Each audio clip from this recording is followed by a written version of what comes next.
ছাত্রদল এবং অন্যান্য সংগঠন থেকে আপনাদের প্যানেলের নারী সদস্যদেরকে নিয়ে নানা ধরনের কথা বলেছে, নানা ধরনের কমেন্ট করেছে, আবার এর বিপরীত কথাও আছে। আর সেই জায়গায় কি বলবেন, কে সহনশীল বেশি ছিল? ছাত্র শিবিরের প্যানেল সহনশীল ছিল নাকি অন্যান্যরা সহনশীল ছিল যখন এই কমেন্টগুলো আসছিল, সাইবার বুলিং যেটাকে বলা হয়?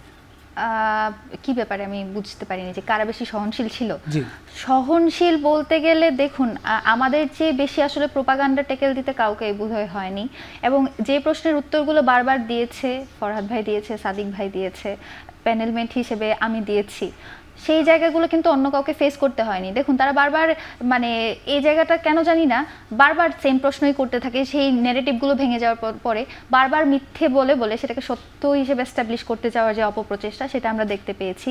এবং এটা সত্য যে প্রত্যেকজন নারী এই সাইবার বুলিংয়ের শিকার হয়েছে। তো শিকার শুধুমাত্র আমি হয়েছি বা শিকার শুধুমাত্র উমামা আপু হয়েছে কিংবা চেমন ফারিয়া আপু হয়েছে, ব্যাপারটা এরকম না। এটা বাংলাদেশের সামগ্রিক বাস্তবতা। আমরা যদি কোনো রাজনৈতিক দল থেকেও বিলং না করতাম, আমাদেরকে এইগুলো শুনতে হতো।